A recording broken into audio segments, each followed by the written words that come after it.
Did you notice that for each block of a flower bouquet, I have a little story about gardening? Really, it's my stories, my memories. I'm Pat Sloan, and this is block number 2 of a flower bouquet, my weekly block a week. Block a week, yeah, I don't know how you say that. B-O-W, block a week. I know I said that last time, didn't I? So this week, I forgot to mention it last time about the sort of theme of the blocks, but this week we are on bulbs. So flowers and gardens and bulbs, oh my. So here's the block, yay. I just absolutely love working with these plaids. I just love it, love it, love it, love it. So what the video is about is showing you how I'm using the Crafter's Companion Gemini Die Cut machine and the dies that will make this block. So if you are practicing with your die cut machine, or if you just want to see how the block goes together, or you want to learn about die cut machines, you're in the right place. So we have the pattern, and in it, when you downloaded it, I have both the ruler directions and the die cut directions.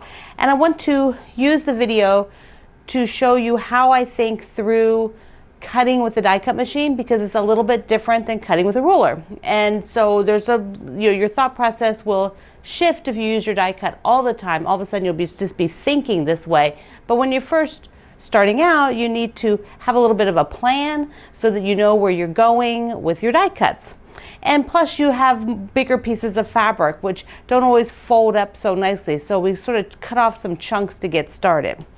Okay, let's see what's going on here. For this block, we have, so for the block I have both squares and have square triangles. So there are triangle units from the die cut and squares from the dies. So here are the two dies. There's the square that I'm using. That's this and this. And then the triangle are what I'm using to cut the dark triangles, the center lights, and these white ones out here. So I want to show you a bit of a process or a thought process for doing the triangles, because you can really start layering and thinking about your work to be the most efficient. I have cut the gray piece a little bit wider so that you can visually see what I'm doing, because if I had the white on the bottom, you might not be able to tell where I'm going with this. So I think this lets you see what's happening a little bit better, lets you get a feel for what I'm trying to accomplish. So I'm cutting some chunks out. I give you on my website what they are. And this gray is going to be used, right? The gray is going to be used with both white, gray and white, and a print. That's this print. Whoops, sorry. That's this print and the gray, and then I have the other print. So I have two prints in the middle here. And I'm going to need 2 triangles and 2 triangles. So I'm just going to work with the word print and show you that one right now. So the thought process is, I want to see how much, it's kind of like a puzzle. I want to see how much I can get out of this. If I'm sewing the right sides together, here are the words to the right side of the gray butterflies, then when I cut the die out, all I do is pick it up, sew it through the machine. It's all ready to go. You don't have to do anything else. But I want to be sure that I set it up properly. I made this a little bit longer than it probably needs to be. It just happened to be what was left on the end when I was cutting, so I just took the whole thing. If I were to do this, see what I'm doing? If I were to move this die all the way up to the top, thinking, okay, I'm going to be super frugal, I'm going to run it through the machine all the way up to the top, then what would happen is, this would come out, but then when I went to lay it over here, I might not actually have enough room. You see, I might be so close to the edge that wouldn't really be a good plan. So instead of it being way up at the top, trying to be super frugal, which it could slip too, you never know when you put it in between the sandwiches, you want to give yourself a little leeway here. Don't make yourself crazy. So I'm going to move this down a little bit, which is still got, you have to be sure that it's still got the gray underneath. You don't want to go too far down like that, and then all of a sudden the bottom half isn't cut. Now, I also need white and gray to go with this. So what I am going to do is fold it. The white is a solid, so you don't even have to be crazy about right sides together. It's always right sides together. So now I have the print, the gray butterfly facing up, the fold, right? The gray butterflies facing down, and the white. And from this, I can cut my two. I can cut this one, run it through, and then run it back through like this. What if I wanted to get one more? That would mean taking this and folding it again. So now I would have, I'm going to flip it this side so we can see. So now I would have gray, white, white, gray, gray, print. Okay, so print, gray, backside of the gray, here's this folded white, the other white, and the other gray. Now the thing here is you want to be sure you have enough. So you got to check it. Okay, super. This is what I'm going to go with. I'm going to put through all 6 of them. Right now that's about as much as I want to layer. I'm going to get out my set of shims. Remember, you're always turning so that they will stress evenly across the whole thing and not be, going to rotate. I hadn't rotated the metal here, and now the fabric goes down onto the metal side, and it can go any way. There's no direction. I just need to have the ends tucked in because it's got to go through like this.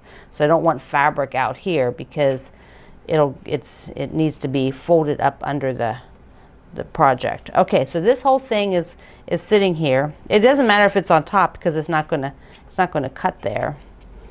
And I need to put this guy on. Put him on top. Get that guy folded up under there. Whoop. Okay, get under there. Put this on top. Put the next piece on top, and then I always hold the end, so I got the sandwich together and run it into the machine. There we go. Let me just move this so you can see what's going on. Okay, move it into the machine. It's grabbed, so we just let it go through. And now it's cutting all 6 of those layers so that when they come out, I will just be able to sew them right through. All right, makes lovely crunching noises, which is totally normal. It always sounds like that. It will always sound like that. It doesn't change. Okay, so I take this off. Whoops, sorry about that. I forgot to, you couldn't see up close. I just took this piece off. There you can see it's cut, and I pick it up, and now I have word text, my hands are dry, word text to gray, and then I have gray to white and white to gray. So I have 6 of the triangles needed. I have I have 1 of these and then 2 of these. So 1 of these, 2 of these ready. So I'm going to be cutting more of those, but I want to show you the square. The plaid square. Let me just talk you through that so you can see that process of thinking about it. Now you have to do plaid squares and white squares. So that's what the pattern calls for. There's plaid squares and white squares. There's 4 of each. So I have a strip. Now I could do this. Now what I did is I want to show you this. I just left the salvage on there. So the salvage is on this piece, and I didn't bother to trim it off. I don't need to trim it off. It'll be waste. But if I'm going to be frugal here, I'm like, okay, I want to get all 4 of these. So let me just fold again. I've got that very edge, and I can peek under, and there's the fold, right? So everything is over here. And now I'm working on squares. And so I can just put my square here and run it through. Now, yes, I know this is a plaid. It's a wavy plaid. So for those of you who are like plaid phobic, You could do one at a time and position it exactly where you want it. But I'm not plaid phobic. I don't worry about that too much. When I cut this strip, it was pretty much cut how the plaid runs. So you can see it's not, you know, there's not real solid lines that I'm going on here. So what I'm doing is peeking there, and I will just run that through. And that's 4 layers. So I would do the same thing with the white. I would just fold it over when I run it through, put it on like this, and I got a strip of white. I'll be using white again in a lot of places, so I just have this longer strip that I'll just keep cutting from. So that, let me just I'll run the squares through real quick here. Yay! What's that? Put the metal down, pedal to the metal.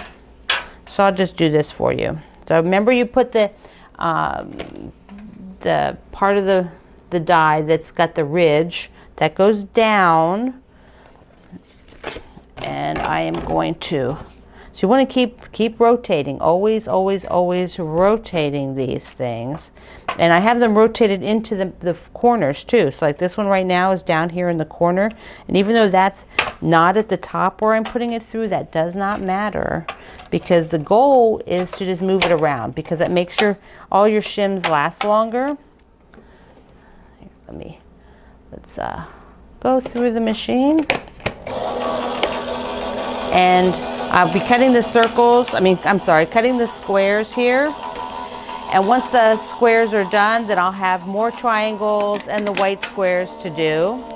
And of course, you know, you're watching me do this, and so it's all, you know, a lot, you know, this takes a lot longer to talk you through everything. But here are my plaid. So there's the plaid ones. And then I would be doing the white ones and coming back to finish up these guys. So that would all be stacked. Where'd they go? Here's the other ones that I did. So I'm pretty excited to be able to do all of these. So I got like a little bit down to the edge on that one. I accidentally slid it, I see. So let me I'll just trim it off. There we go. That was my fault, because I had it way down at the edge. So this is where a mistake happens. Do you see how it got right down? See that square? See the indent? I didn't get it far enough up. So it's not a disaster. You can use your scissors, whatever. This is the waste left from the squares. Whoop. So it's very minimal. I don't know how it got twisted, but there it is. There's a little bit in here, so if you're like a true scrapper and you need to keep this, you can just trim this off and do for string quilts. But everything else is pretty skinny. These are really skinny pieces. Okay.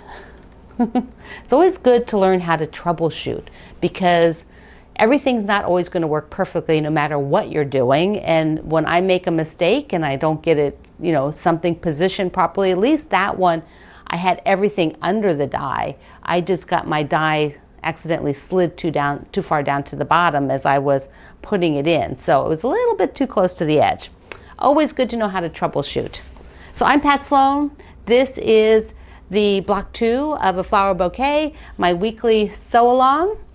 You can find everything at I Love to Make Quilts. All the links are down here. You can follow along at Facebook on Quilt Along with Pat Sloan, and I can't wait to see your blocks. I can't wait.